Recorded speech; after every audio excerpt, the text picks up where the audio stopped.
마태복음의 위대한 사명 또는 지상대명령. 우리가 구약 성경의 첫 장을 보면 하나님께서 아담과 하와를 창조하신 바로 그날에 그들에게 명령하신 말씀이 있지요. 너희는 만물을 다스려라, 그렇게 말씀하십니다. 이것을 혹자는 문화사명이라고 하는데 저희들은 통치사명이라고 우리가 말합니다. 창세기 1장 28절 말씀 우리 같이 읽습니다. 시작. 하나님의 스크린에 있습니다. 시작. 하나님이 그들에게 복을 주시며 하나님이 그들에게 이르시되 생육하고 번성하여 땅에 충만하라. 땅을 정복하라. 바다의 물고기와 하늘의 새와 땅에 움직이는 모든 생물을 다스리라 하시니라. 아멘. 네. 이 통치 사명을 하나님께서 아담에게 주셨는데 아담이라는 그 이름의 뜻은 사람입니다. 그러니까 아담 개인에게 주신 것은 모든 인류에게 대표적으로 주신 것이다 라고 의미할 수 있는 것입니다. 하나님께서 당신의 형상대로 지음받은 사람들에게 모든 생물을 다스리라고 말씀하셨습니다. 근데 모든 생물 가운데는요, 영들의 존재도 포함되어 있는 것이고요. 그죠? 당연히 마귀 사단도 포함되어야 될 줄 믿습니다. 이 땅에는 모든 살아있는 존재들. 근데 예수님께서 당신의 그 지상대명령, 위대한 사명을 주셨죠. 그래서 우리는 이 위대한 사명이 곧 통치 사명을 이루기 위한 가장 중요한 말씀이다라고 믿습니다. 하나님께서 아담에게 만물을 다스리라고 하셨는데 첫째 아담이 실패해서 둘째 아담으로 오신 예수님을 통해서 당신의 제자들에게, 교회에게 모든 민족을 제자 삼으라는 지상대명령을 주셨죠. 이 지상대명령은 결국은 창세기 1장에 통치 사명을 감당하기 위한 가장 중요한 전략이고 명령이다. 이렇게 우리가 연결시켜서 생각을 하게 됩니다. 여러분, 우리가 에베소서를 보면 또 놀라운 말씀들이 있습니다. 에베소 1장 21절로 22절을 보면 하나님께서 부활승천하신 예수님을 교회 머리로 주셨다. 그렇죠? 같이 있습니다. 시작. 모든 통치와 권세와 능력과 주관과 이 세상뿐 아니라 어느 세상에 일컫는 모든 이름 위에 뛰어나게 하시고 또 만물을 그의 발 아래 복종하게 하시고 그를 만물 위에 교회의 머리로 삼으셨느니라. 네, 예수님으로 하여금 교회의 머리가 되게 하시고 만물을 그 발 아래 발등상이 되게 하셨다. 거기에 교회가 중요한 부분을 주님의 몸으로서 감당할 사명이 있다는 걸 말씀하고 있는 거죠. 그리고 에베소 3장 10절을 보면 교회로 말미암아 하늘에 있는 것이나 교회로 말미암아 하늘이나 하늘에서 정사와 권세자들에게 하나님의 각종 지혜를 알게 하려 하심이라고 말씀했습니다. 또 에베소서 보면은 만물을 그리스도 안에 통일하게 한다고 말씀하시거든요. 그래서 우리가 특별히 이제 에베소서를 말씀을 보면 아직 우리가 상상하지 못하는 어마어마한 일들을 하나님이 하실 것이고 교회를 통해서 하신다고 말씀을 하세요. 그죠? 만물을 발등상이 그리스도의 발등상 되게 하신다. 만물을 통일시키신다. 또 모든 영적 피조물들에게 하나님의 각종 지혜를 교회를 통해서 나타나신다. 상상하지 못할 일들을 하나님이 경륜 가운데 예비하고 계시고 그 가운데 교회의 중요한 역할을 맡기셨다. 우리가 그렇게 믿습니다. 그래서 우리는 창세기의 통치 사명과 마태복음의 위대한 사명, 지상대명령이 하나로 연결되는 말씀이다라는 그림을 가지고 우리가 성경을 보길 원합니다. 큰 주제 네 번째입니다. 에덴 동산의 비극적인 사건, 곧 아담의 원죄와 통치 권세와 사단. 우리가 성경을 통해서 아는 것은 하나님이 당신의 형상대로 아담을 지으시고 하와를 지으셨습니다. 그리고 그들을 정말 사랑하셨어요. 인격적으로 그들을 대해주셨고요. 그래서 그들에게 통치 사명을 주셨지만 동시에 그들에게 자유의지도 주셨어요. 그것은 무슨 뜻이냐면 하나님의 분부하신 통치 사명을 그들이 받아들일 수 있는 자유도 있고 거부할 수 있는 자유도 있다는 것입니다. 하나님 사랑이시고요. 아담을 정말로 사랑하셨기 때문에 하나님을 강요하는 분이 아니세요. 그렇죠? 그래서 아담에게는 하나님께서 주신 만물을 하나님을 대리해서 다스릴 권세도 있었고 스스로 원한다면 그 권세와 사명을 포기할 수 있는 자유도 주셨어요. 그런데 그 상황 가운데 마귀가 등장하잖아요. 그죠? 마귀가 하나님을 하늘에서 거역하다가 저주받고 쫓겨났습니다. 그리고 마귀는 아담에게 하나님이 통치 사명을 주신 그날부터 아담을 공격합니다. 왜? 하나님께서는 사명을 주실 뿐 아니라 능력과 권세 주시는 분이 있잖아요. 그죠? 근데 천상에서 쫓겨난 마귀는 원래 천사장의 하나로 지음받았지요. 그래서 천사장으로 있을 때 저에게는 권세도 있었고 권능도 있었어요. 그런데 하나님을 거역하고 쫓겨날 때 뭘 뺏겼을까요? 권세를 뺏겼어요. 근데 권능은 가지고 있어요. 그러니까 마귀가 간절히 원하는 것은 뭐냐면 권세예요. 그죠? 잃어버린 권세. 근데 그 권세가 누가 가지고 있죠? 아담이 가지고 있잖아요. 그러니까 아담을 공격을 하는 거죠. 그 권세를 아담에게서 빼앗기 위해서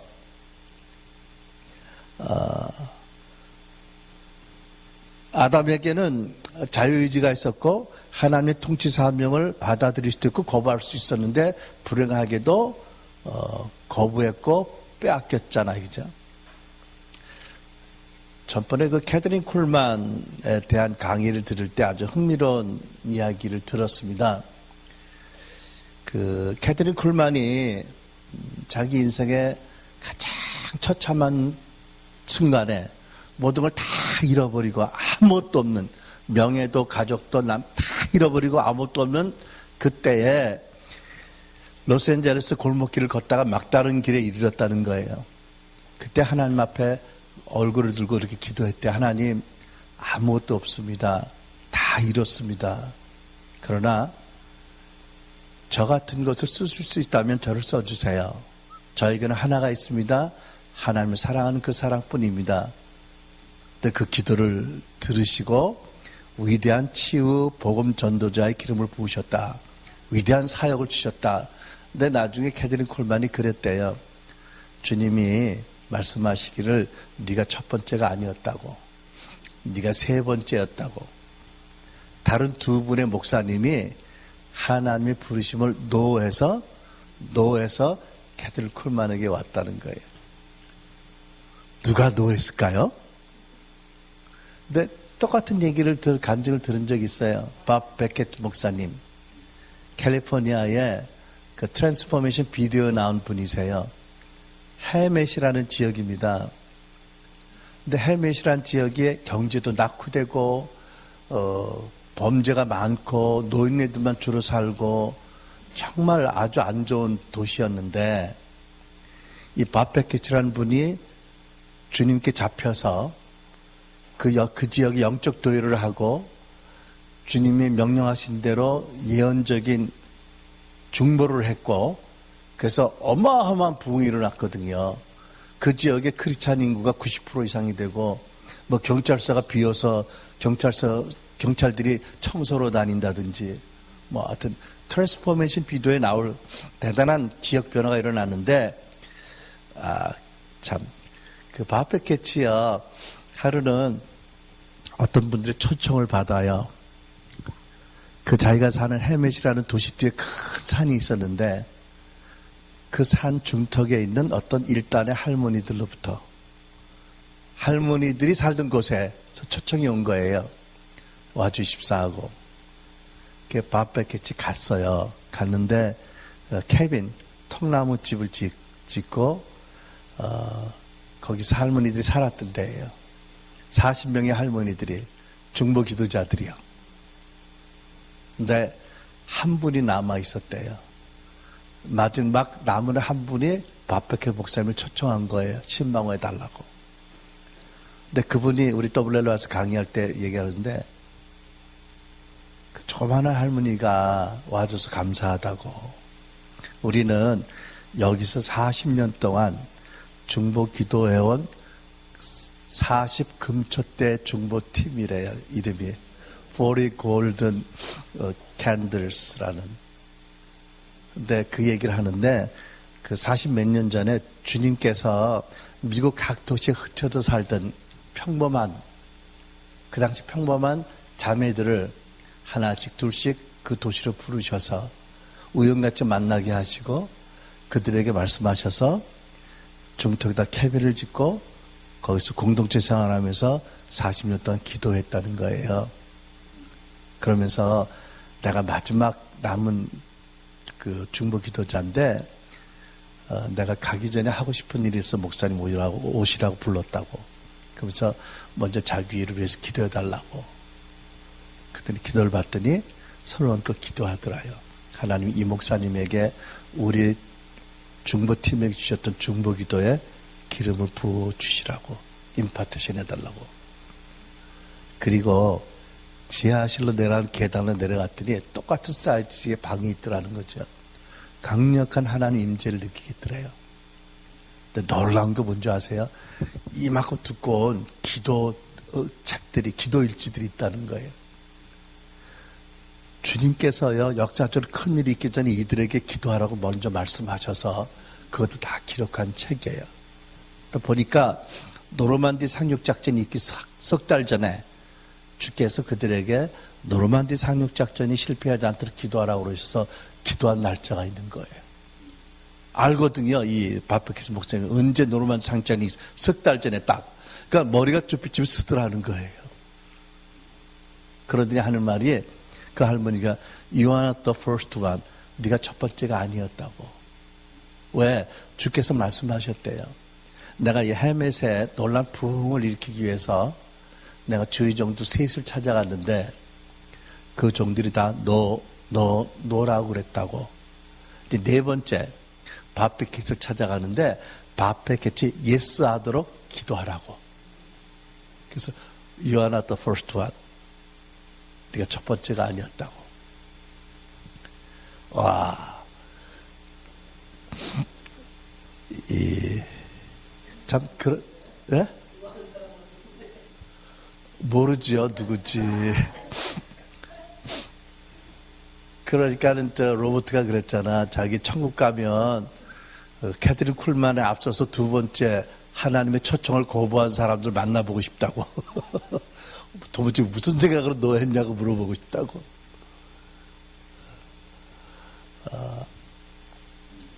네, 여러분, 자유의지를 하나님 주셨어요. 그죠? 예. 이 자유의지가 우리 삶을 복잡하게 하는 거예요. 그죠? 하나님 사랑하셔 주셨지만, 그 선악과 안 먹었으면 얼마나 좋았을까, 뭐 이런 얘기 하잖아. 그죠? 자유의지를 주셨는데, 하나님이 너무 인격적이신 분이고 사랑이시고 그분에게 무한한 경륜이 있기 때문에 가능한 거겠죠. 어쨌든 사단이 아담과 하와를 공격해서 저들이 시험에 굴복해서 빼앗겼어요. 그죠? 통치 권세를 빼앗겼습니다. 그러고 나서 이 세상 역사는 예수님이 둘째 아담으로 오시기까지 정말 잔혹한 역사에 있었어요. 의의가 없었고요. 모든 그 사악함, 범죄가 이 세상을 지배한 거지요.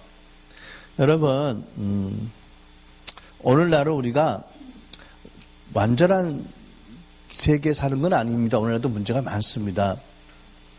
그런데 돌이켜보면은요, 과거보다는 좋은 시대에 살고 있는 거예요. 어떤 분들은 세상이 날로 갈수록 악하다고 하는데 저는 그렇게 생각 안 해요. 그렇다고 한다면 교회가 무엇인가에 대한 질문이 계속 드는 거예요. 하나님은 과연 무엇하고 계실까? 저희들이 살았던 미국에도 보면 지금으로부터 30년만 전만 해도요, 흑인들이 사람 대우 못 받았어요. 50년 전만 해도요, 노예 해방 다음이지만, 흑인들은, 정말 사람들이 못 받았어요. 비참하게 살았어요. 그리고 부부싸움에서 마누라 때려도 안 죽으면 기소가 안 됐어요. 50년 전만 해도 미국에서도요. 그러니까 여성들이 얼마나 비참한 입장이 있었던 거예요. 그죠? 물론 참정권도 없었고요. 오늘날은 미디어가 발달해서 워낙 소식이 빨리 전해지니까 더 사악해진 것 같지만 사실은 역사의 진보를 따라서 세상에 좋아지고 있다고 난 믿어요. 한국도 그렇잖아요.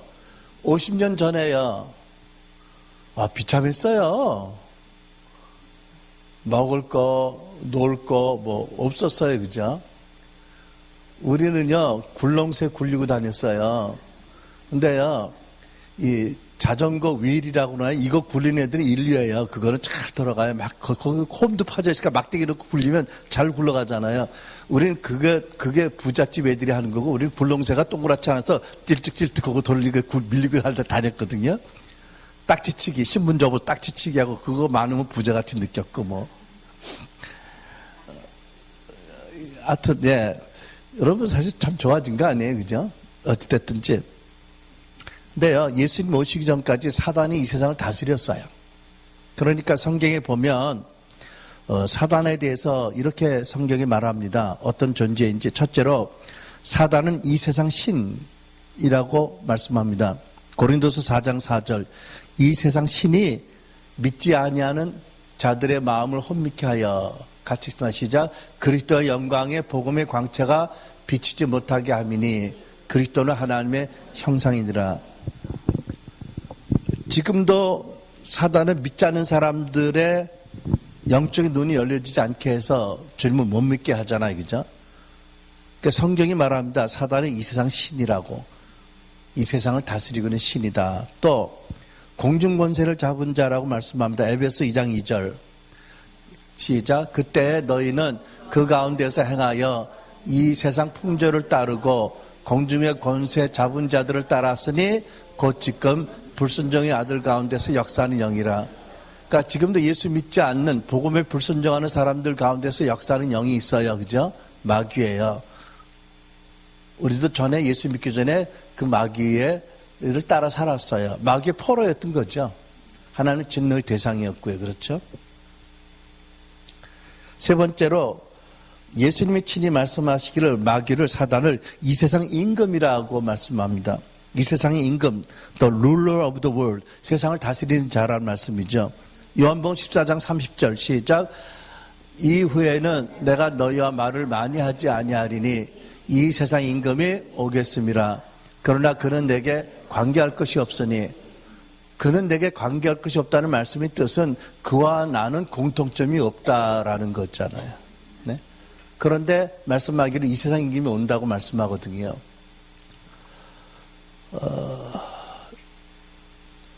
여러분, 예수님께서 이렇게 말씀하셨다면 그것은 진리입니다. 그죠? 불행하게도 예수님이 땅에 하나님 나라 세우기 전까지 이 세상 임금이 사단이었어요. 마태복음 4장을 보면 예수님이 금식하실 때 사단이 지극히 높은 산으로 예수님을 인도하고 나서 천하만국의 영광을 보이고 뭐라고 말하죠? 만일 내게 엎드려 경배하면 이 모든 것을 너에게 주리라. 근데 예수님이 아니야, 이것이 내 것이 아니야 라고 말씀하지 않으셨어요. 불법적으로 탈취한 거지만 그것이 사실이기 때문에 그렇게 말씀 안 하셨어요. 다만 사단아 물러가라, 오직 주 하나님만 경배하라고 말씀으로 물리치셨죠. 자, 크게 다섯 번째입니다. 예수 그리스도께서 이 세상에 오신 목적과 교회의 사명입니다. 요한일서 3장 8절 지난번 시간에도 말씀드렸지만 거기에 예수님이 이 땅에 오신 목적에 대해서 말씀하고 있습니다.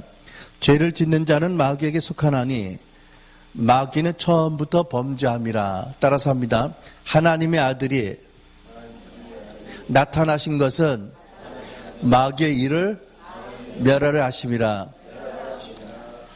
네. 마귀가 이 세상 임금으로 다스리고 있었거든요. 하나님의 아들이 이 땅에 오신 목적이 하나, 마귀의 일들을 멸하는 것입니다. 그렇죠? 그래서 예수님께서 복음 전에서 흑암의 권세에 잡힌 자들을 믿음으로 말미암아 하나님의 통치 나라로, 빛의 나라로 옮기셨고, 병자를 고치셨고요. 귀신을 내어 쫓으셨잖아요. 그리고 귀신이 쫓겨져 나가는 것은 곧 하나님 나라가 너희 가운데 있음이라는 말씀하셨잖아요. 그죠? 또 예수님이 오신 목적, 마귀의 일을 멸하실 뿐 아니라 곧 사단의 통치를 멸할 뿐 아니라 이것은 부정적인 면이에요. 그죠? 현존하는 사단의 통치를 멸해야 되잖아요. 그죠? 흑암의 통치를. 그리고 적극적으로 뭐를 해요? 긍정적으로 하나님 나라를 세우러 오신 거예요. 그래서 여러분, 예수님 첫 번째 메시지, 마가복음 1장 16절, 15절 메시지, 하나님 나라입니다. 같이 읽습니다. 시작. 이르시되 때가 찼고 하나님 나라가 가까웠으니 회개하고 복음을 믿으라 하시더라. 첫 번째 메시지가 하나님 나라입니다. 예수님의 마지막 메시지가 사도행전 1장에 기록되어 있거든요. 사도행전 1장 3절 말씀. 시작. 그가 고난 받으신 후에 또한 그들에게 확실한 많은 증거로 친히 살아계심을 나타내사 40일 동안 그들에게 보이시며 하나님 나라 일을 말씀하시느니라. 생각해 보세요. 어떤 한 인생의 첫 번째 말씀도 유언도 똑같은 내용이라면 굉장히 심각한 내용입니다. 메시지입니다. 그렇죠? 그리고 예수님이요, 많은 하나님 나라의 비유로 가르치셨어요. 그죠? 또 심지어는요, 내가 놀란 일인데 복음서를 보니까 오병이어 기적을 행하시기 전에 많은 병든 자와 귀신 들린 자와 약한 자를 다 고치시면서 예수께서 그들에게 병을 고치시면서 하나님 나라의 일을 당부하시더라고요. 좀 놀랐어요. 나는 하나님 나라 일은 12제자들이나 심각하게 책임자들에게만 말씀할 줄 알았거든요. 근데 병든 자, 귀신 든 자 고치시면서도 예수님이 하나님 나라 일을 말씀하신 거예요. 그러니까 와, 하나님 나라는 예수님의 모든 사역과 가르침과 생애의 핵심 워드예요. 키워드예요. 왜? 이 땅에 사단이 임금으로 다스리고 있었거든요. 하나님이 아담에게 주신 사명이 나를 대리해서 다스리라고 하셨는데 실패했잖아요. 두 번째 아담을 보내서 이 땅에 하나님의 통치를 세우시는 거예요. 그죠? 마귀를 무너뜨리고. 이게 예수님 오신 목적입니다. 지난번에도 말씀드렸지만 이것을 명확하게 하지 않으면 여러 가지 오해들이 생겨날 수 있습니다. 착오들이. 저도 그렇게 배웠습니다. 예수님이 이 땅에 오신 목적이 복음 전하러 오셨다. 복음 전해서 영혼 구원하러 오셨다고 배웠어요. 교회에서 전에. 근데 그 말씀이 정확한 말씀은 아니었어요. 근데 만약에 그것이 예수님이 오신 궁극적인 목적이라면 많은 오해들이 거기서 파생할 수 있어요. 어떤 오해들? 우리 교회가 가로전도도 하고 선교사님도 후원하고 방송 선교도 한다. 복음 전하고 있다. 우리 잘하고 있다. 그렇잖아요. 전제가 다 틀렸으니까 그 다음에 많은 가설들이 틀려갈 수 있어요. 근데 잘하고 있다고 생각할지 몰라도 예수님 오신 목적이 이때여서 정확하지는 않아요. 왜냐하면 예수님 하나님 나라를 세우러 오셔서 그 중에 복음도 전하셨고 병도 고치고 귀신도 쫓으시고 기적도 행하셨어요. 왜? 이유가 있거든요. 하나님 나라는 실제이기 때문에 어떤 이데아가 아니기 때문에 이데올로기가 아니기 때문에 개념이 아니기 때문에 그 나라가 현재 임하는 것을 사람들이 경험해야 되는 거예요. 실제니까 당연히 경험을 해야 되잖아요. 그죠? 그 경험이 치유로, 표적으로, 축사로 여러 가지로 나타나는 거거든요. 그러면 예수님이 이 땅에 오신 목적이 복음을 전파해서 영혼 구원하라고 왔다고만 생각하면 치유 안 해도 축사 안 해도 이적과 기적이 안 일어나도 우리는 잘하고 있다라고 결론 지을 수 있잖아요. 그죠? 그럼 어떻게 되느냐? 성령이 없으셔도 할 수 있는 방법들이 많이 있어요. 그럼 어떻게 되느냐? 교회에 대한 하나님의 의도가 성령에 관한 비리게 되는 거지요. 제가 보기에는 전제가 잘못되어서 그 다음에 계속해서 다음 단계가 건강하지 못할 수 있어요. 그럼에도 불구하고 잘하고 있다라고 판단할 수 있는 거지요. 누가복음 19장 10절을 보면 개역성경에 인자가 온 것은 잃어버린 자를 찾아 구원하려 함이라고 번역됐는데 표준 세번역을 보니까 인자는 잃어버린 자가 아니라 잃어버린 것을 찾아 구원하러 왔다고 되어 있습니다. 그러니까 개역성경은 목사들의 관점으로 번역된 거라고 볼 수가 있어요. 표준 세번역은 사도적인 관점으로 번역됐다고 볼 수 있어요. 잃어버린 영혼을 찾으러 구원하러 왔다고 보면 영혼 구원이 가장 큰 목적이라고 보여지잖아요. 그죠? 근데 아담이 잃어버린 게 뭐예요? 통치 권세잖아요. 통치 권세를 포함해서 잃어버린 영혼이 것으로 다 포함되어야 되는 거예요. 그죠? 보세요. 창세기에서 아담이 잃어버린 것을 첫째 아담이 잃어 두 번째 아담이 찾으러 오셨잖아요. 그것을 꼭 영혼이라고 사람으로 국한한다는 것은 너무 소극적인 개념이지요. 그렇죠? 잃어버린 권세를 포함해서 잃어버린 영혼도 더 나가서 만물을 회복하는 게 하나님 뜻이잖아요. 그죠? 로마서에 보면 하나님의 아들들이 나타나길 만물이 기다려요. 허무한데 굴복되면서 이게 예수님 오신 목적의 하나일 수 있거든요. 그러니까 큰 그림으로 정확하게 봐야 된다는 거지요. 네. 그래서 이제까지 교회가 잃어버린 영혼에 초점을 맞추게 되니까 결국은 영혼 구원과 내세 천국을 강조하게 되고요. 현세에 대한 교회의 책임, 다시 말해서 하나님 나라, 현재 도래하는 하나님에 대한 전체적인 이해가 굴곡이 되게 된 것입니다. 그래서 여러분 치유도, 축사도, 영적 전쟁도, 구제도, 사회정의운동도, 사회변혁 이런 부분에 대해서 관심이 없게 된 것이 바로 이러한 신학적인 이유 때문인 거지요. 여러분 치유나 축사나 표적과 이적 같은 것은 인간의 지혜로 할 수 없는 거거든요. 하나님이 나타나셔야 되는 거잖아요. 근데 예수님께서는 본래 절대적으로 교회가 성령 안에서 성령과 더불어 하나님 나라를 섬기도록 의도하셨거든요. 그런데 성령 없이도 교회가 잘 될 수 있다면 그 교회는 건강한 교회가 아닌 거예요. 근데 우리가 보는 교회들이 그런 것이 표준이라면 잘못된 거지요. 그러니까 성령께 대해서 갈망이 적어지고 성령을 교회가 의지하지 않게 되니까 교회가 하나님 나라라기보다는 종교 단체로 변질이 되어가고 있었던 거지요.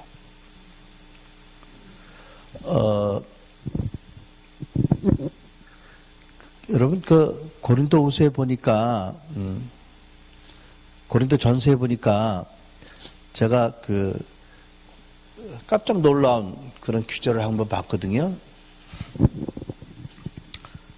1장 17절에 보니까 이 개역성경에는 이렇게 번역됐거든요. 들어보세요.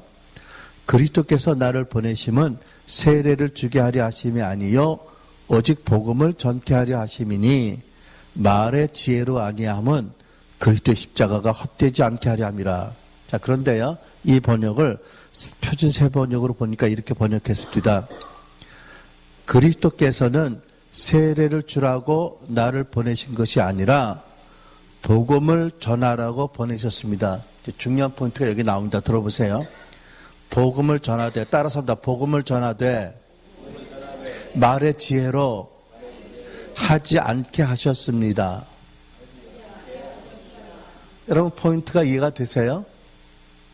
사도 바울이 받은 예수님의 명령이 뭐냐 하면 복음을 전하되 사람의 지혜로 하지 말아라예요. 오늘날 교회가 이 말씀을 받아들이고 있느냐는 거지요. 나와 여러분이. 무슨 뜻인가요?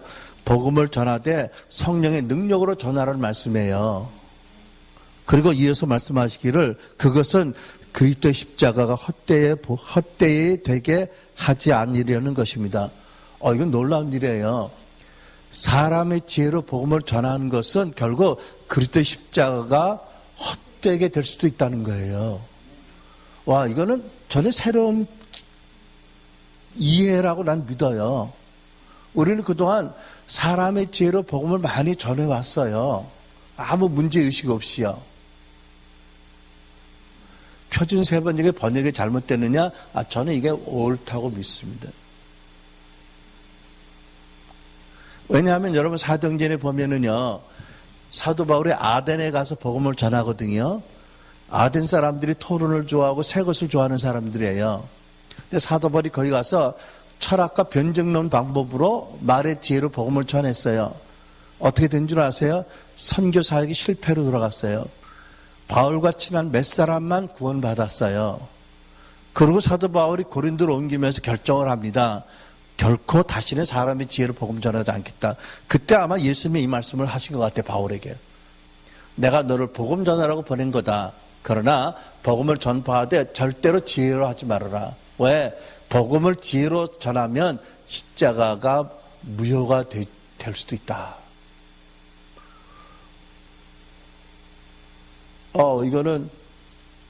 이거는 우리가 이제까지 그냥 범상하게 넘겼던 부분이라고 생각을 해요.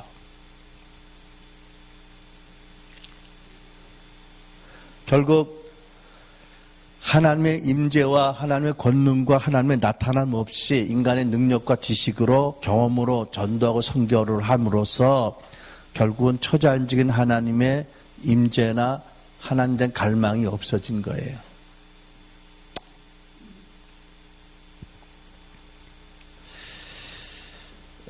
여러분, 하나님께서는요, 이 세상에 하나님 나라를 세우러 오신 독생자 예수께 계속해서 한없이 성령을 기름 부으셨어요. 누가복음 4장 말씀 보겠습니다. 4장 18절로 19절.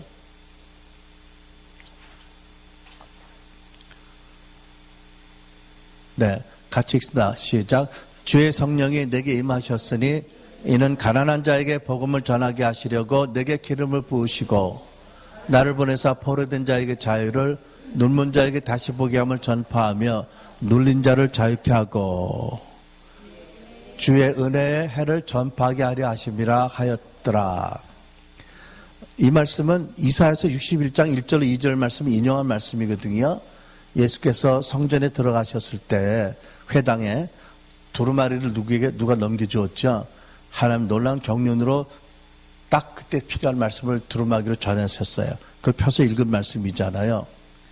여러분, 이 말씀을 보면 예수께서 구약의 이사야에서 예언한 그대로 당신이 성취하러 오셨다는 말씀을 이제 읽고 선포하셨는데, 여기에는 중요한 몇 가지 내용이 있습니다.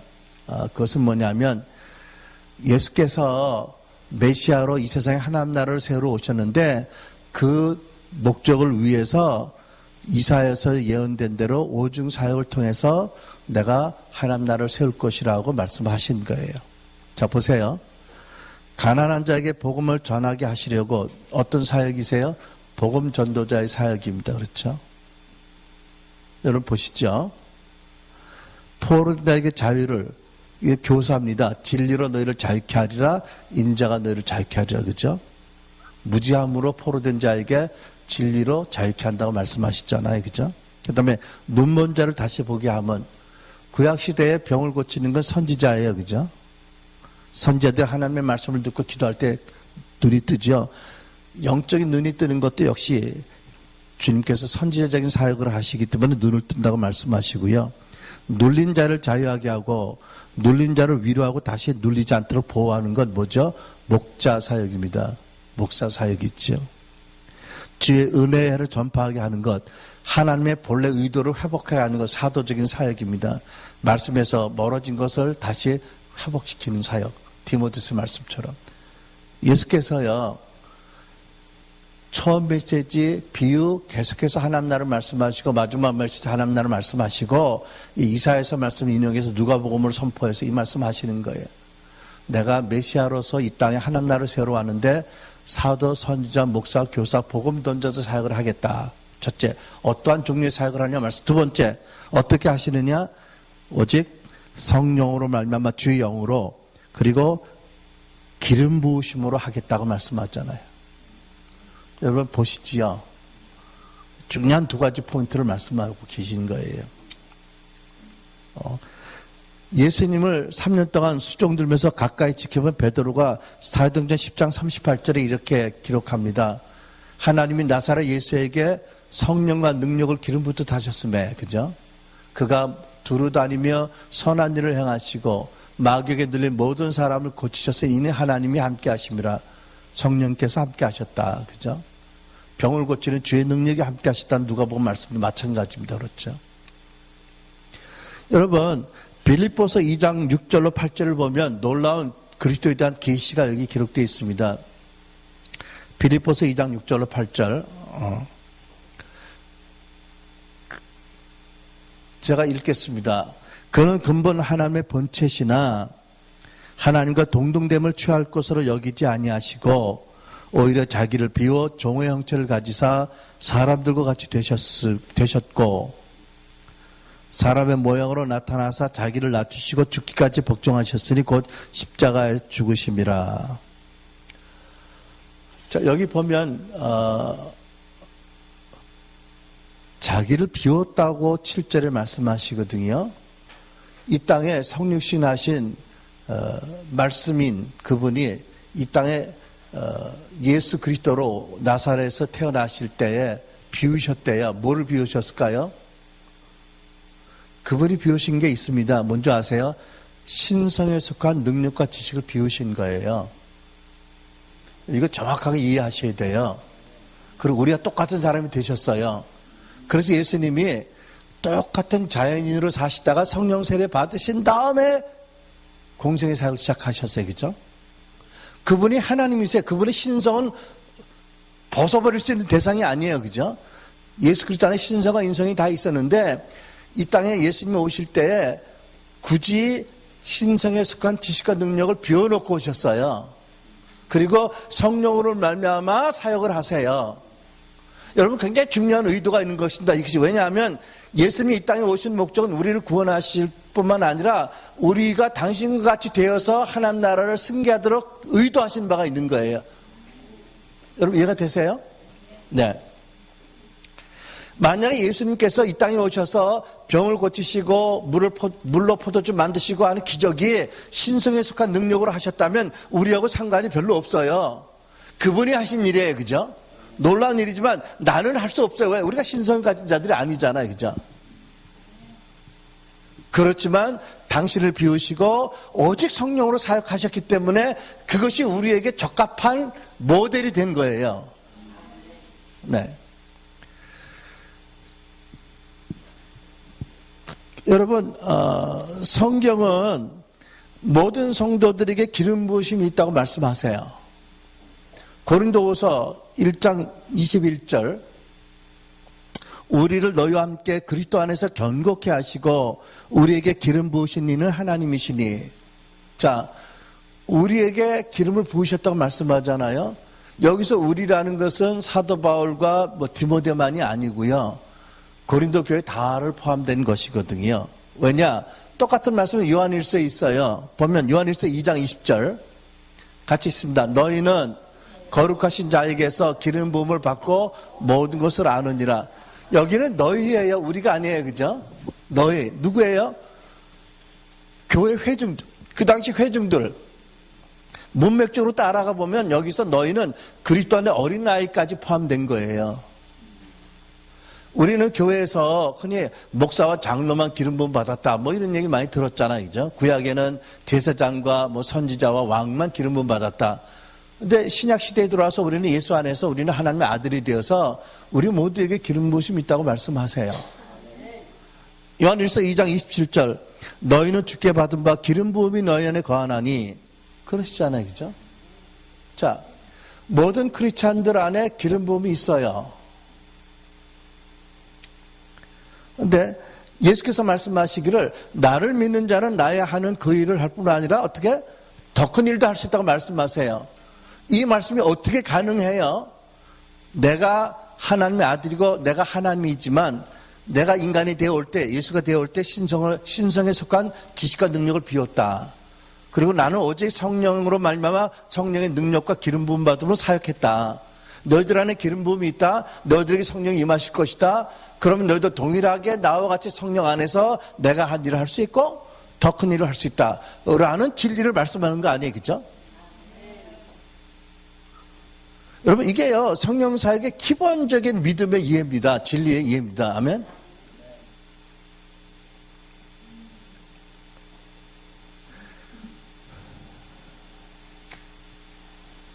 예, 아까 우리 지나간 말씀인데 고린도전서 2장 1절로 5절에 또 사도 바울이 이렇게 말씀합니다. 고린도전서 2장 1절로 5절. 형제들아, 내가 너에게 나아가 하나님의 증거를 전할 때 말과 지혜에 같이 있습니다. 말과 그 앞에 2장 1절 2절 예, 시작. 형제들아, 내가 너에게 나아가 하나님의 증거를 전할 때 말과 지혜의 아름다운 것을 아니하였나니 2절. 내가 너희 중에서 예수 그리스도와 그 십자가에 못 박힌 것 외에는 아무것도 알지 아니하기로 작정하였으므라. 3절. 내가 너희 가운데 거할 때 약하고 두려워하고 힘이 떨었느니라. 4절. 내 말과 내 전도함이 설득력 있는 지혜의 말로 하지 아니하고 다만 성령의 나타남과 능력으로 하여. 5절. 너희 믿음이 사람의 지혜에 있지 아니하고 다만 하나님의 능력이 있게 하려 하느니라. 여러분, 교회 성도들의 믿음이 사람의 지혜 위에 세워지는 것이 좋습니까? 하나님의 능력 위에 세워지는 게 좋습니까? 당연히 하나님 능력이죠. 그러면 사도 바울이 어떻게 하라고 그래요? 지혜와 지식으로 설득력 전도하지 말고 설교하지 말아라. 그죠? 오직 성령의 나타남과 그 능력으로만 하라. 그렇게 하기 위해서 나는 너희들 가운데 또 약하고 두려워 떨었노라. 왜요? 내가 약할 때 하나님 능력이 임하는 걸 알잖아요. 자기가 강하면 사도 바울이 압니다. 하나님 능력이 나타나지 않는다는 것을. 여러분 이해되시죠? 내가 약할 때 온전히 하나님을 의지할 때 하나님의 그 창조된 능력이 나를 통해서 나타나더라. 그럴 때 너희들의 믿음이 하나님 능력 위에 굳게 선다. 그래서 내가 말과 설교할 때 지혜와 아름다움으로 하지 않는다. 이거 회복돼야 될 진리예요. 그죠? 저부터도 여러분 약한 것을 고백하고, 그죠? 스스로 강하지 않고 약해지고 두려워하고, 뭐를 두려워할까요? 내가 향해 내 안에 있는 예수님을 가릴까 두려워하고, 그죠? 떨고, 하나님을 경외해서, 그리고 내 안에 계신 예수님 더 많이 나타난다면, 그 예수님이 나타나는 것을 막지 않기 위해서 말과 전도를 설득력 있는 지혜의 말로 안 하고, 그래서 성도들이 믿음 위에 바로 하나님 능력이 세워진다면 그게 진짜 목회고 그게 진짜 사역 아닌가요? 그죠?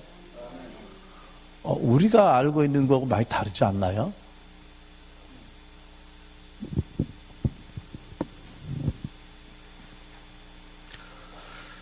네. 여러분, 하나님께서 모든 그리스도인들의 기름을 부으신 것은 우리도 예수님처럼 성령으로 말미암아 사도 바울처럼 하나님의 복음과 하나님 나라를 성령의 나타나는 능력으로 섬기도록 전하도록 하기 위한 것이요. 여러분, 감리교회 창시자 요한에서 내가 이런 말을 했습니다. 영어로 We cannot, God will not. 좀 들어보세요. We cannot이라는 얘기는 우리는 능력이 없어 못한다는 거예요. 우리는 cannot, 능력이 없어 못해요. God will not. will은 의지 동사잖아요. 조동사. 하나님은 의도적으로 안 하신다는 거죠. 뭔지 아시겠죠? 우리는 능력이 없어서 하나님의 일을 못해요. 우리 스스로는 혼자. 하나님은 안 하기로 작정하셨어. 뭘 안 하기로?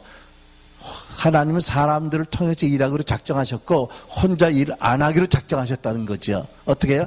사람과 하나님이 함께 일하기로 작정하셨다는 거예요. 우리는 능력이 없어서 혼자 못해 아무것도. 하나님은 우리를 통해서 일하기로 작정하셨어. 혼자 안 하기로 작정하셨어. 그러니까 사도 바울이 그런 거 아니에요? 지혜와 계시형이 임하면 너희 안에 어떠한 능력으로 역사하신지 알기 원한다. 사도 바울이 계속 말하잖아요. 내가 힘껏 수고했지만은 내가 한 것이 아니라 내게 능력 주신 자의 능력과 은혜로 했다. 여러분, 광야 교회라고 히브리에서 말하는 이스라엘 출애굽한 광야의 40년 교회를 생각해 보면은요, 놀라운 시대적으로 역사도 놀라운 그런 시대에 사는 사람들입니다. 그렇죠? 왜냐하면 여러분 쉐카이나 영광이라는 찬양 우리가 부르지만 그 사람도 쉐카이나 영광을 40년을 본 거예요. 볼 기둥 그릇 기둥 봤잖아요. 그죠? 하늘에서 만나가 날마다 내려왔고요. 그죠? 따르는 반석이 어떻게 따르는지 몰라도 함께 하면서 거기 생수가 나와서 다 마셨어요. 그죠? 병이 안 걸리고 신발이 안 떨어지고 옷이 안 헤어졌어요. 대단해요. 그죠? 근데 여러분 이 사람들 비극 아세요? 만약에 공중에 인공위성이 있었다면 그 시대에 이 광야에 이 출애굽한 이스라엘 백성들을 궤적을 찍었다면 어떻게 나올 것 같으세요, 여러분? 여기서 찍으면은요, 천천히 찍는 카메라로 찍으면 어떻게 나왔을까요? 빙 돌다가요, 제자리 와요. 그 다음 또 빙 돌다 또 제자리 와요. 왜? 불기둥 그렇게 인도하는데도요. 날마다 환경이 바꾸고 뭐 텐트 싸고 보따리 싸고 이사하고 또 가서 풀고 바빠도요. 나중에 보면 결국 제자리 오는 거죠. 왜 그런 줄 아세요?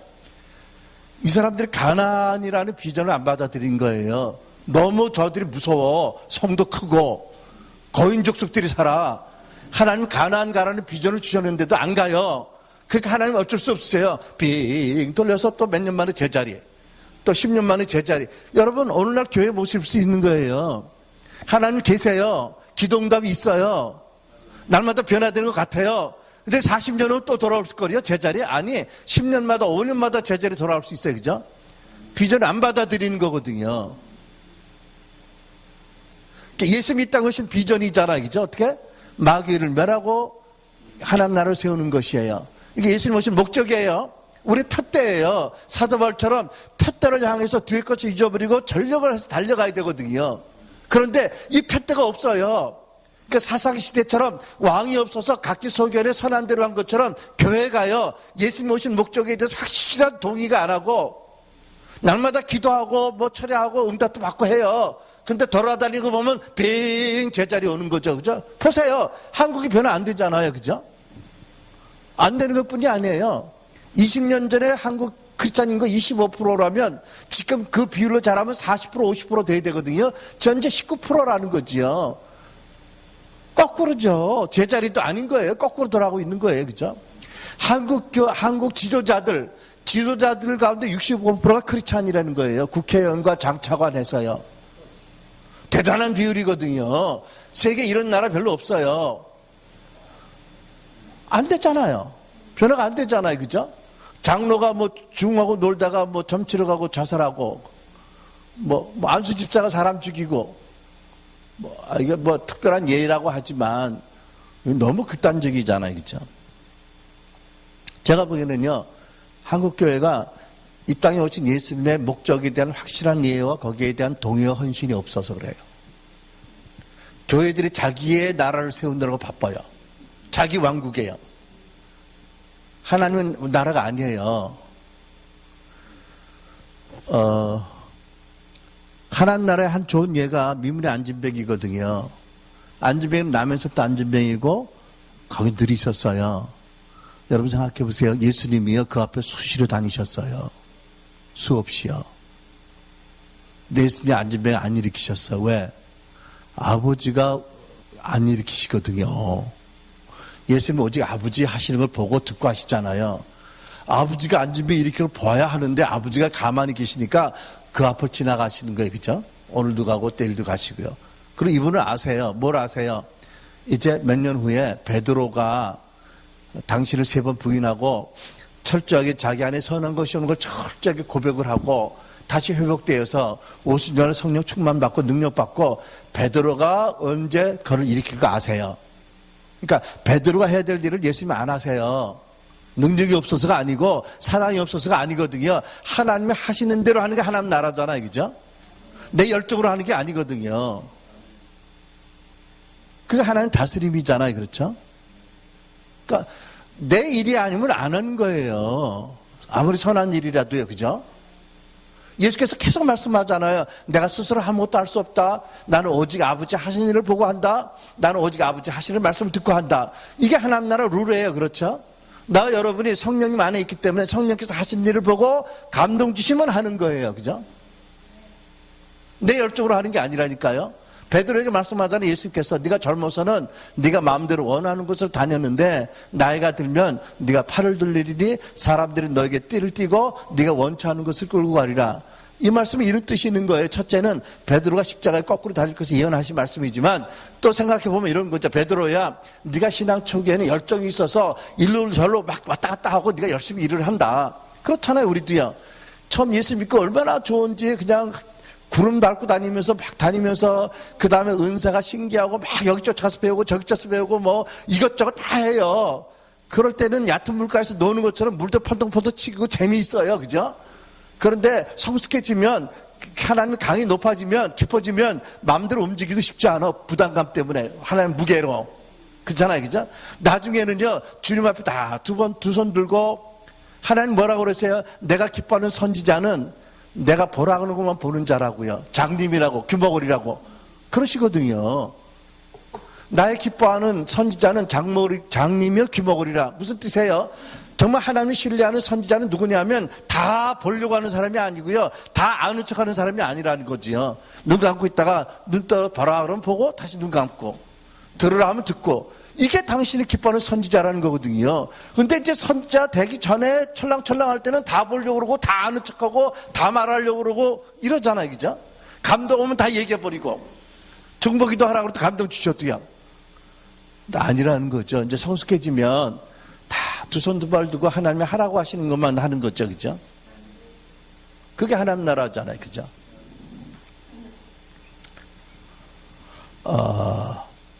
여러분, 예수님이 이 땅에 오셨을 때 마귀가 이 세상 임금으로 다스린다고 그랬잖아요. 그죠? 그러니까 여러분, 사도 바울이 고백합니다. 그가 나를 보내사 죽음의 권세에서, 사망의 권세에서 너희들을 옮겨 빛의 나라로 옮기게 하셨다. 사망의 권세가 뭐죠? 사단의 나라예요. 사단이 죽음을 두려워하는 자들에게 죄책과 두려움으로 다스리는 영역이 있잖아요. 그죠? 하나님 나라가 지리적인 것이 아니라 하나님 통치라고 말씀드렸잖아요. 첫 시간에. 이 두 나라가 부딪히고 있어요. 그죠? 우리는 그 영적 거대한 전쟁 가운데 있는 거예요. 그죠? 어떻게? 그리스도의 군사로. 중립 지역에 있는 게 아니잖아요. 그렇죠? 그런데 예수님의 초림으로 말미암아 이 땅에 임하기 시작한 하나님 나라가 재림으로 완성될 텐데 그 과도기 가운데에 영적 전쟁이 계속 일어나고 있고요. 영적 전쟁의 가장 큰 목표가 뭘까요? 사람의 영혼이겠죠. 그죠? 그리고 사실은 그 사람의 영혼을 포함한 하나님 나라가 확장되는 것을 마귀가 너무 싫어해서 방해하고 공격하고 싸우는 거지요. 근데 우리가 좀 살펴보아야 될 영적 전쟁의 전쟁터가 있어요. 그죠? 여러분 6.25 전쟁도 보면 전선이 여러 가지 있었다. 그죠? 낙동강 방어 전선도 있을 거고, 그죠? 압록강 전선이 있잖아요. 그죠? 배틀필드가 전쟁터가 여러 가지 있어요. 한국 동남 가운데 전쟁터가 여러 가지 있잖아요. 그죠?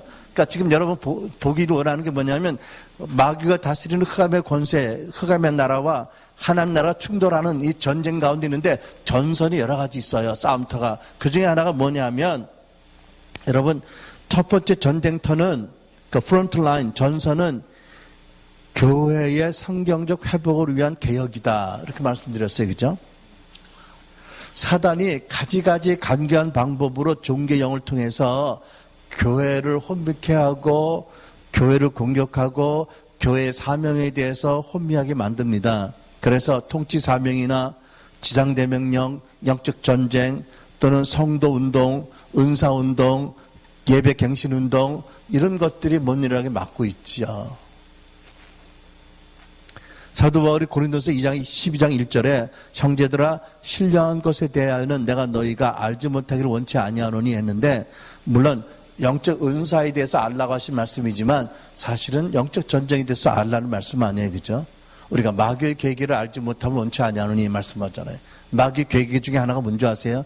그의 회복을 방해하는 영적 전쟁이 있는 거예요. 여러분 우리가 하나님의 나라를 섬기기 위해서 하나님 주신 영적 도구들이 있잖아요. 그죠? 은사들이요. 근데 마귀는요, 은사 종식론이라는 나쁜 신학을 통해서 교회로 하여금 은사들을 안 믿게 했어요.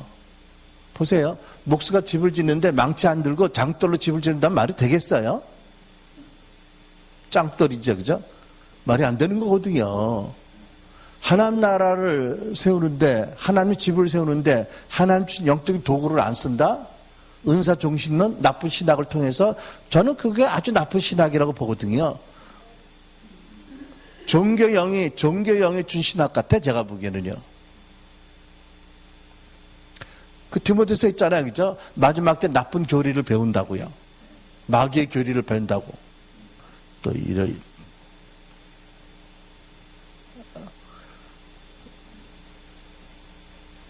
그래서 여러분, 우리가 지금 말하는 개혁은 신학적인 개혁은 아니거든요. 우리는 개혁 신학의 바탕 위에 어떻게 교회 생활을 하며, 어떻게 교회를 운영하며, 어떻게 성도들을 훈련시키며, 어떻게 성도를 파송하느냐, 이 how to run church, 교회를 어떻게 하느냐, 교회론에 대한 얘기예요, 그죠? 우리가 신론과 구원론 같은 교리를 바꾸자는 건 전혀 아니에요. 그건 그 개혁 신학을 우리가 철저히 믿고 그 위에 교회론 또는 이런 부분에 대해서 우리가 말하는 거죠. 은사론, 그죠?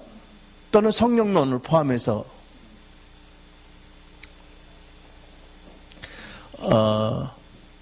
여러분, 예수님께서 그러셨잖아요.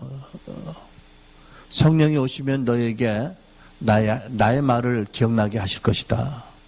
너희가 필요할 때 말을 너희 입에 넣어줄 것이다. 성령이 오시면 너희를 모든 진리를 인도하실 것이다. 성령이 오시면 너희가 모든 걸 가르쳐 주실 것이다. 성령이 오시면 앞으로 되어질 일도 보여주게 하실 것이다. 이 말씀을 믿으면은요, 와, 가슴을 치게 돼요. 나 도무지 이제까지 성령 안에서 어떻게 한 건가, 내가. 왜 이 말씀이 나에게 더 구체적으로 안 임했나. 근데 은사도 안 믿고 이런 말씀 안 믿는 분들이 많은 것 같아요.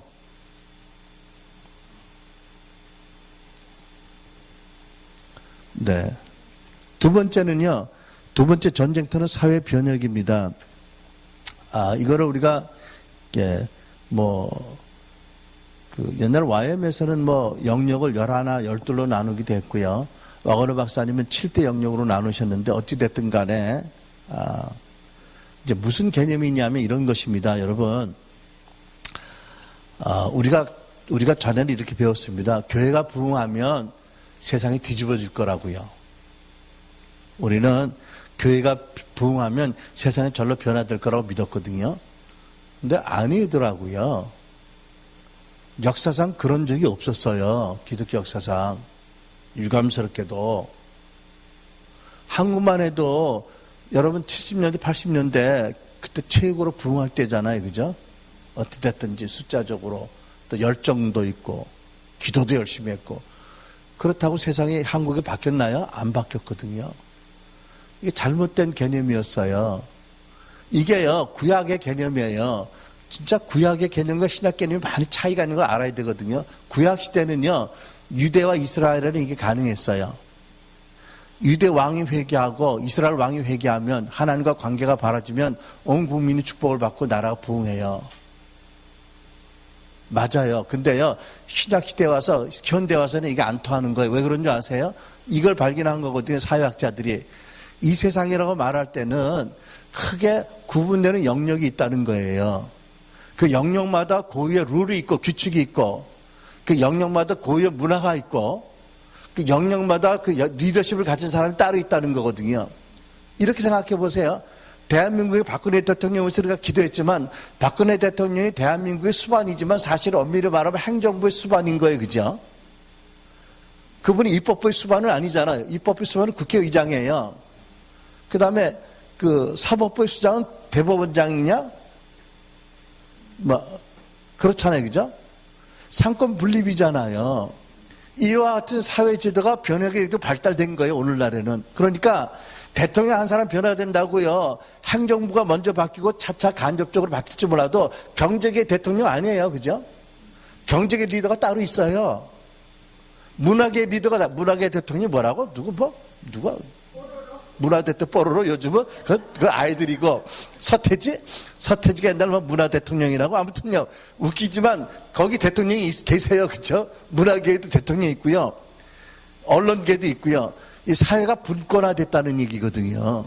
그러니까 오늘날 이 근대화, 이 세분화된 이 사회에서는 왕 한 사람이 변화돼서 온 나라가 바뀌는 게 아니라는 거지요. 자, 그러면 어떻게 구분할 수 있는 영역들이 있느냐 나눈 게 11, 7 이런 거거든요. 그러니까 어떤 게 되냐면 이 7개 영역에서 똑같이 변혁이 일어나야지 나라가 바뀐다는 거예요. 한 영역에서 변화 일어난다고 다른 영역의 변화가 자동적으로 일어나는 게 아니라는 거지요. 자, 그러면 어떤 개념이냐면 우리가 소금과 빛들을 경제계, 언론계, 스포츠, 미디어, 가정, 교육계 다 보내서 이분들이 각각 그 영역에서 소금과 빛이 되고 더 나가서 일터 사도들이 세워지고 일터 교회가 세워져서 거기에 하나님 나라가 임할 때 한국이 전체적으로 변화가 된다라는 것들을 근래에 우리가 배우게 된 거예요. 이게 새로운 조명인 거예요. 그죠? 여러분, 영국에 보면 윌리엄 윌버포스라는 분이 있거든요. 이분이 영국의 노예 제도를 폐지한 분이세요. 근데 오늘날 보면 너무나 당연하지 않아요? 한 인간이 다른 인간을 노예 삼아서 대대로 노예 삼고 사고 팔고. 근데도요, 그 당시만 해도요, 어마어마한 사회적인 저항이 있었어요. 영국만 해도요. 근데 이 윌리엄 윌버포스가 아주 확실한 기독교인이고 국회의원도 하고 했던 분인데 이분이 어떻게 영국에서 노예제도를 철폐했냐면 그 내막을 보면 혼자 한 게 아닌 거예요. 이 이름은 제가 기억 못 하는데 그때 윌버포스를 포함해서 날마다 한 집에 모이는 사람도 있었어요. 부잣집이 있었어요. 아마 의식이 있는 부자예요. 이 집에 하루는 적게는 30명, 많으면 2, 300명씩 각계의 지도자들이 정치, 교육, 사회, 예술 모여서 항상 토의하고 같이 얘기하고 교제하고 기도한 거예요. 이런 네트워크가 있기 때문에 윌버포스가 일어나 정치계에서 노예제도 폐지를 할 때 교육계, 경제계, 각계에서 후원자들이 있었기 때문에 노예 폐지 제도가 폐지된 거거든요. 혼자 할 수 있는 시대가 아닌 거예요. 그죠? 그래서 이제 사회 변혁을 위해서는 도무지 사회의 규칙과 문화가 다른 지도력이 다른 어떤 영역이 있는가를 보고 거기에 대한 교회의 영향력을 바로 행사해야 결국은 사회가 변화되지 종교계 하나, 교회에만 부문다고 저절로 사회가 변하는 게 아니라는 걸 깨달은 거예요. 그래서 이 전쟁이 말하자면 사회 변혁의 전쟁인 거예요. 그것을 우리가 하기 위해서 이제 사회를 영역으로 나누는 거지요. 어떻게 한다고요? 여러분, 성도를 온전케 해서 저들로 하여금 그 정체성을 확실히 갖고 복음의 확신을 가지며 하나님 나라에 대한 이해를 가지고 저들이 성령 음성을 듣고 훈련해서 저들이 각계로 파송되면, 그죠? 저들이 발탁부터 올라가더라도 하나님 저들을 후원해 주셔서 저들이 산봉으로 올라가면 거기서 사도적인 영향력을 발휘하고, 그죠? 거기서 무형의 교회를 이루고 거기서 하나님 나라 임하도록 하면 그것뿐만 아니라 각계가 서로 연결되어서 함께 모여서 같이 전략도 짜고 회의도 하고 이렇게 되면 세상이 복음화가 되고 세상이 더 변화될 수 있다라는 전략이 이제 우리에게 보여지는 거죠. 근데 사단이 이거를 내놓겠어요? 절대로요. 처절하게 반대하는 거지요. 근데 여러분 아세요? 요즘이요.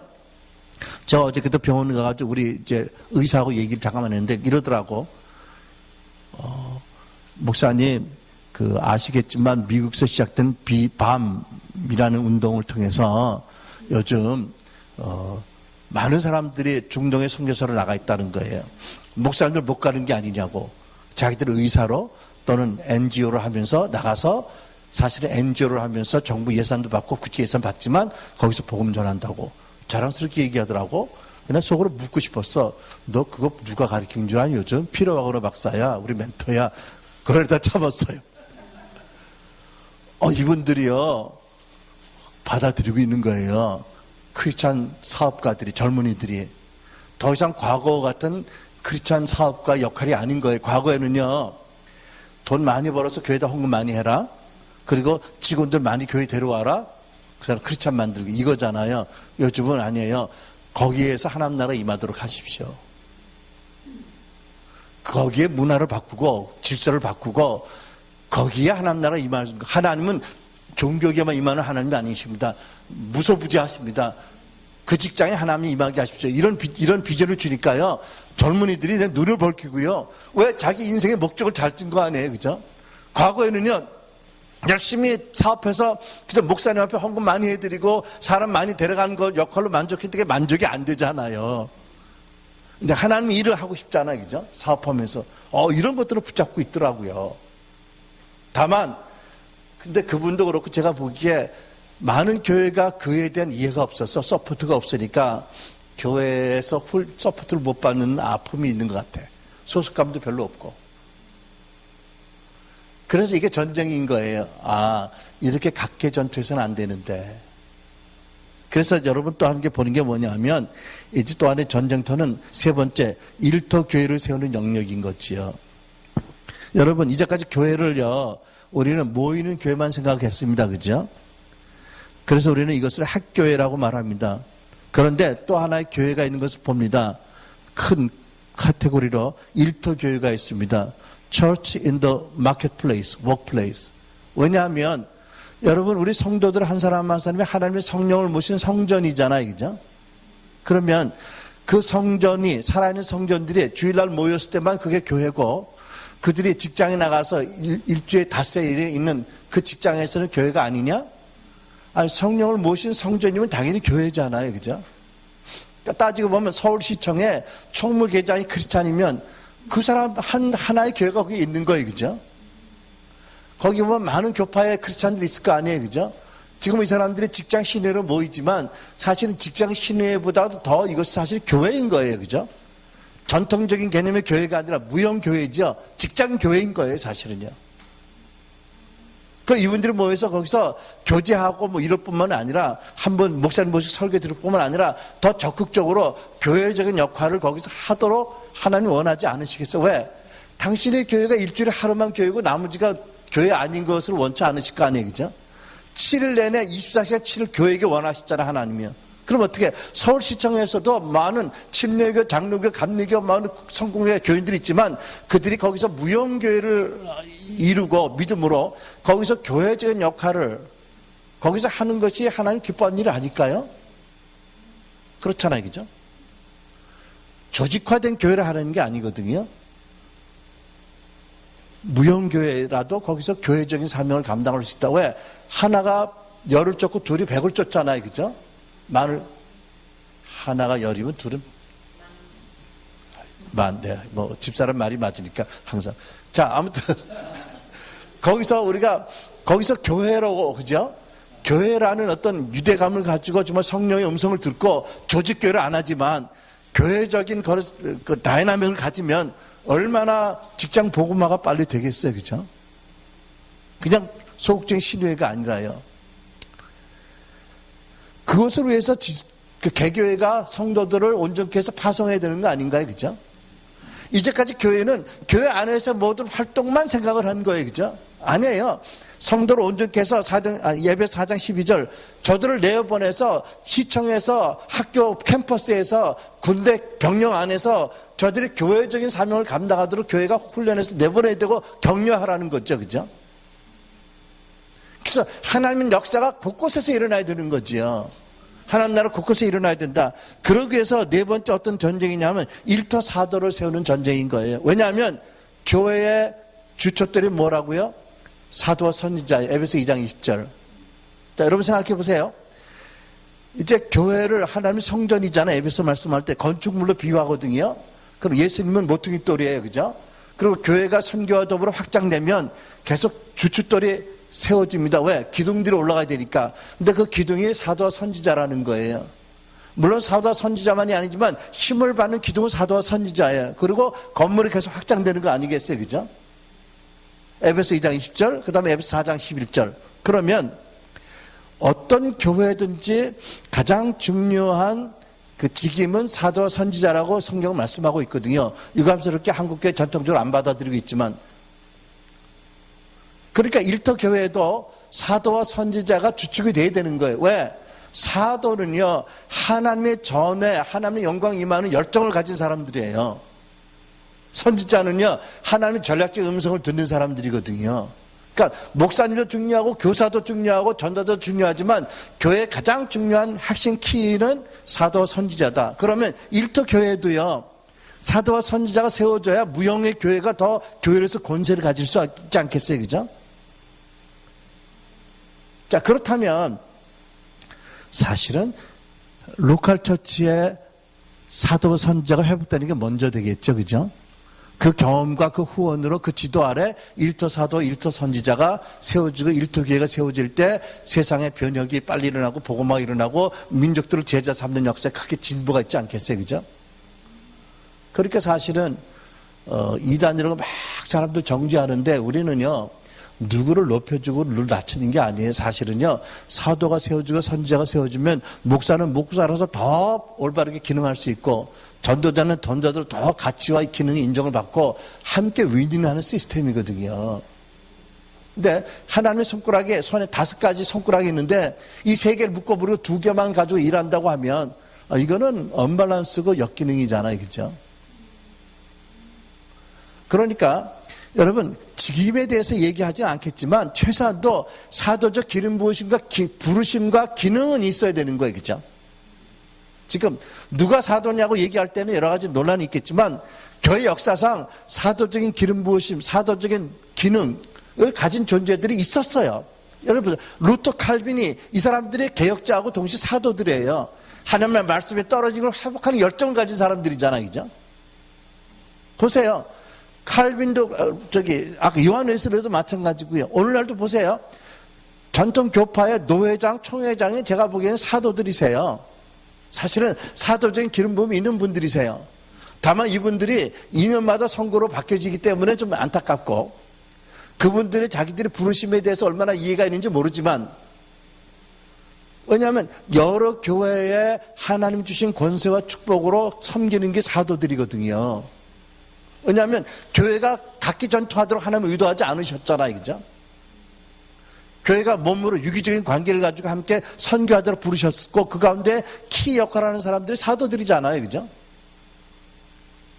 그러니까 감독, 노회장 이런 분들이 사실은 여러 교회에 하나님 주신 권위로 교회 목사들과 더불어 함께 하나님 나라를 확장하고 세계를 복음화시키는 사회 변혁을 하는 이분들이 사실 사도적인 기름 부음이 있는 분들이거든요.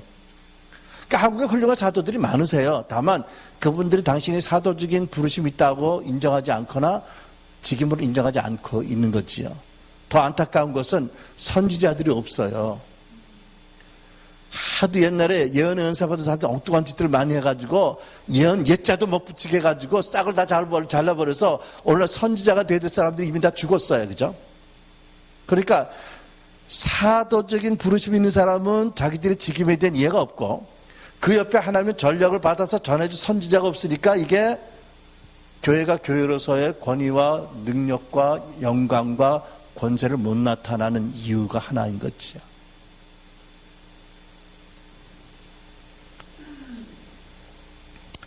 다섯 번째 중요한 전쟁터는 물질의 부에 대한 이해와 역할입니다. 역사상 세상을 바꾼 3가지 그 힘이 있는데 그 중에 하나는 지식이고요. 2번째는 폭력이고요. 3번째는 부예요. 부. 여러분 지식의 힘이 얼마나 큰지 우리가 다 알잖아요. 그죠? 공산주의 혁명 폭력으로 이루었어요. 그죠?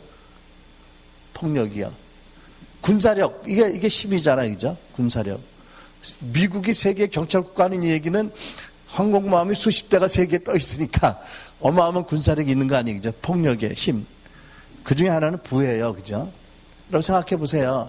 MBC나든지 KBS 하나를 사가지고 정말 기름 부으시면 설교를 많이 내버리고 찬양을 보낸다. 그럼 얼마나 선교가 빨리 될까? 그리고 힙합으로 하든지 뭐로 하든지 크리스찬들을 많이 보내고, 그죠? 간증도 보내고. 하여튼 미디어가 능력이 있으니까. 그 다음에 많은 돈을 가지고 기독교 병원 많이 세우고, 훌륭한 크리스찬 의사들 세우고, 기독교 학교를 순수한 열정이 있는, 복음의 열정이 있는 학교 많이 세우고 한다면, 그 부가 얼마나 크게 쓰임 받을 수 있겠어요, 그죠? 근데 중요한 거는요, 이 엄청난 부를 다룰 때는 그 펀드 매니저들이 교회에서 일어나야 돼요. 왜냐하면 하나님의 마지막 때의 세상에 그러잖아요. 구약에 있잖아요. 이사야서에 성문이 죄를 읽고 약대와 모든 많은 열국의 보물들이 온다고요. 하나님의 도시로.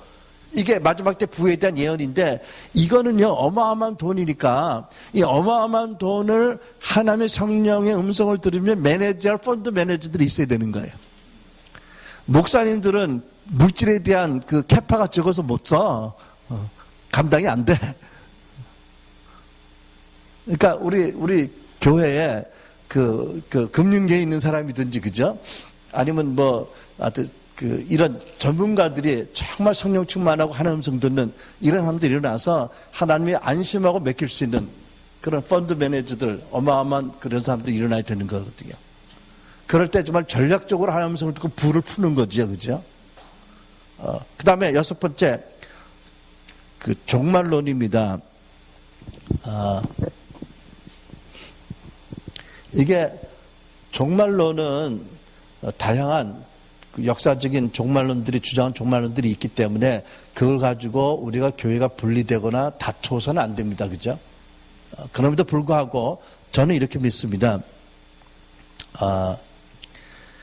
세상이 날로 악해지고 하나님의 그 심판 전에 대환란 전에 교회가 휴거되고 적그리스도 가서 7년 다스리고 그 다음에 어마어마한 환란을 통과한 다음에 예수님 오신다.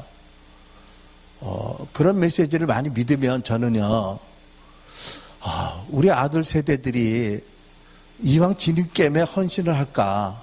복음과 나라를 위해서. 어차피 아무래도 적그리스도가 와서 어마어마하게 환란과 핍박을 당하고 예수님 오셔야 회복된다고 하면 무슨 의미가 있다고 그들의 일생을 복음과 나라를 위해서 드릴까? 그냥 인간적으로 생각해도 그래요. 그리고 예수님 말씀하신 게 너희 믿음대로 된다고 하셨거든요. 이렇게 세대주의적인 그런 패배주의적인 종말을 많이 믿는 사람이 있으면 사단의 힘을 받아서 오히려 사단의 괴계를 이루는 데 더 효과적이 될 것 같아. 이거는 성경 해석학의 차이고 신학의 차이거든요. 그렇지만 우리가 소금과 빛이 되어서 성도를 온전케 해서 일터를 변화시키고 사회를 변화시켜서 내보내려고 하는데 어차피 다 세상이 악해지고 적그리스도가 와서 모든 세계의 종교권, 영권과 물권을 다 가지고 정치권을 가지고 핍박한다. 그렇게 믿는 게 맞나? 그러면 예수님이 왜 교회에게 지상명령을 주셔서 열국을 제조화시키라고 하셨을까? 나는 예수님 말씀 믿고 싶어요. 신학보다는요. 성경을 나름대로 해석한 성경 해석학의 결론인 종말론의 어떤 그 학설보다는 난 예수님 말씀을 더 믿고 싶거든요. 또 뭐라고 하시냐면 사도행전에 보면 하늘이 만물이 회복될 때까지는 마땅히 그를 천국의 하늘에 받아두시라고 하거든요. 무슨 뜻입니까? 베드로의 설교입니다. 사도행전에 기록된 승천하신 예수님이 천국에 계신데 언제까지? 만물이 회복될 때까지. 그러면 예수님 오시기 전에 만물이 회복되는 거 아니에요? 그죠? 그렇잖아요. 그죠? 그럼 그걸 교회가 한다는 얘기 아니겠어요? 그죠? 예수님 오셔야 세상이 구원받는 게 아니라 예수님 오시기 전에 만물이 회복된다고 하시거든요. 성경 말씀이에요. 에베소 말씀, 만물을 발등상으로 삼는다고 하셨잖아요. 그죠? 만물을 통일시킨다고 하셨잖아요. 이런 말씀을 보면 패배주의적인 세대주의를 믿어야 될까? 아니요. 저는 승리적 종말을 믿어야 된다고 믿는 거예요. 왜냐하면 역사상 유명한 D.L. 뮤드로부터 시작해서 많은 역사상 부흥가들이 이 세상 부흥의 리더들이 다 승리적 종말을 믿었거든요. 이 세대주의적인 종말론은 스코필드라는 학자가 스코필드 성경을 만들기 시작했을 때 불과 100년이 안 돼요. 언제? 1차 세계대전을 거치고 2차 세계대전을 거치고 사람들은 정말 인간성에 절망을 했어요. 어마어마한 살상을 보고요. 그럴 때 이 사람이 스코필드라는 성경학자가 주석 성경을 만들면서 거기에 세대주의 종말론을 넣었거든요. 이게 거기서 확산이 된 게 오늘날 많은 사람이 믿는 세대주의 위기 종말론인 거거든요. 그 이전에 무디로부터도 이런 안 믿었던 거예요. 스펄전이라든지요. 그러니까 저는 어차피 종말론이 여러 가지 종말론이 있는데 다 성경적으로 한다면 나는 성리적 종말론을 믿겠다는 거죠. 뉴턴도 그러잖아요. 내일 세계 종말이 오더라도 나는 오늘 사과나무 심겠다고. 우리가 당연히 그래야 되는 거 아니에요, 그죠? 저는요, 마그너 박사가 한번 저희 학교 와서 강의하면서 이러더라고요. 당신이 종말론이 없었대.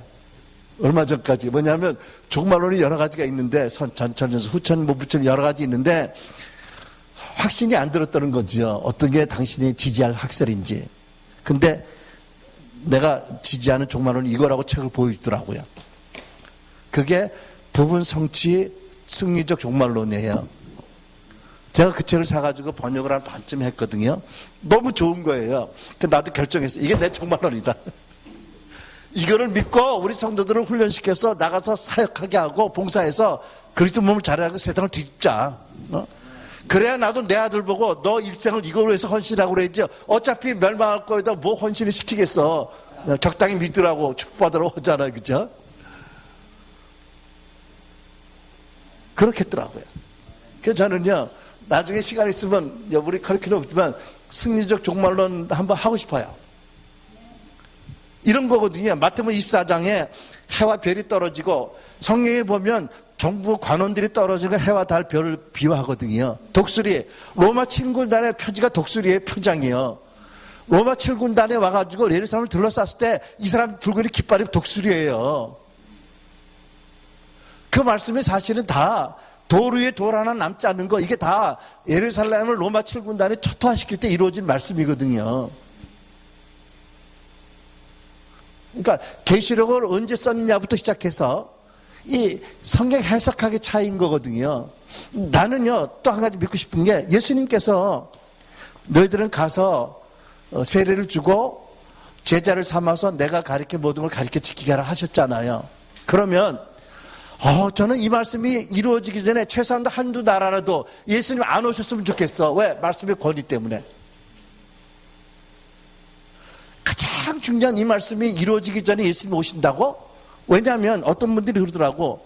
오늘날 선교 진행 역사를 보면 앞으로 10년 내지 15년이면 모든 나라 민족의 언어로 성경이 번역이 된다. 그러면 예수님 오실 거래요. 난 반대예요. 뭐 반대냐? 여러분, 복음이 온 땅에 전파된 뒤에 온다고 하셨지 직후라고 안 하셨거든요. 여러분 이해되세요? 복음이 온 땅에 전파된 직후에 오신다고 안 오고요. 오신 후라고 그랬거든요. 그 후가 10년이 될지 100년, 1000년일지 모르는 거예요. 예수님의 1년은 1000년이거든요. 그렇잖아요. 그죠? 여러분 보세요. 현재까지 복음이 번역되지 않은 미 전도 종족의 언어로 성경이 해석되는 게 15년, 20년 다 된대요. 그러면 바로 온다고 얘기하는데 나는 그게 좀 잘못된 해석 같아. 그 다음에요. 근데 그게 언젠지 몰라. 그 번역이 마지막 언어가 딱 된 다음에 그 다음 날 읽지. 그로부터 100년 올지 모르는 거예요. 근데 나는 그러고 나서 복음이 들어간 다음에 최소한도 어느 나라에는 이 나라 정도라면 이 나라, 이 민족이 제자가 됐다고 주님이 기뻐하실 나라가 있은 다음에 오시기 원해요. 그러려면 승리적 종말론 믿어야 된다고 믿는 거거든요. 근데 이게 이제 영적 전쟁이라고요. 틀렸다 그러고 이단이라고 그러는 게 영적 전쟁이잖아요. 그죠? 뭐 오중사역 2단이라고 그러는 게 영적 전쟁이잖아요. 그죠? 여러분, 오중사역 2단이 되면 뭐가 되는 줄 아세요? 1도 사역, 1도 교회들이 못 세워져요. 1도의 사도 선자가 못 세워져요. 그러면 비즈니스 미션 이거 하는 사람들이 각계 전투를 할 수밖에 없어요. 각계 전투하면 결국은 지기가 쉬워요. 그렇잖아요. 그죠? 그리고 오중사역 세우는 이유가 뭐예요? 사람들을 높이는 게 아니라 팀이 되어서 서로 협동해서 각각의 은사와 각각의 가르침과 각각의 모델과 기름 부으심으로 성도들도 온전하게 해서 그들이 나가서 그리스도의 대사로서 일터에서 사역을 하고 세상을 변화시키고 하나님 나라를 확장하는 것이다. 얼마나 아름다운 목적이에요. 그죠? 이게요, 사단이 정말 싫어하는 거거든요. 영적 전쟁에 있는 거거든요. 궁극적으로 우리의 표대는 예수님이 이 땅에 오신 목적이 있잖아요. 그죠? 마귀를 멸하고, 마귀 일 가운데는 무지와 가난과 제도적인 포곽과 이런 것 포함되고, 병도 포함되고, 귀신 들림 포함되는 거잖아요. 그죠? 그 다음에 하나님 나라를 세우는 것. 하나님이 애초에 아담을 통해서 원하셨거든요. 하나님의 다스림이 이 땅에 세워지는 것. 그거로 오셨다. 그걸 위해서 예수님께서는 복음도 전하셨지만 귀신도 고치고 병 고치고 목자가 돼서 유리한 양들을 품어주시고 격려하시고 하셨다. 우리가 여기서 받아야 된다. 그죠? 이 승계해야 된다. 이것이 우리 표대다. 그것으로 나가면서 많은 전쟁이 있지만 우리가 하나님의 은혜를 구하고 승리하면서 이 변혁이 일어나도록 해야 된다. 이것이 첫째 교회에서부터 시작이 되는 거다. 그죠? 그래서 우리가 그것을 기도하고 하나님 주신 은혜로 말미암아 계속해서 우리가 전진해 나가고 표대를 향해서 달려나가면서 주님의 은혜로 승리하고 주님이 기뻐하시는 일들이 교회와 나라에 있기를 그죠? 우리가 기도해야 될 것입니다. 기도하겠습니다. 자, 여러분 우리가 통성으로 다 같이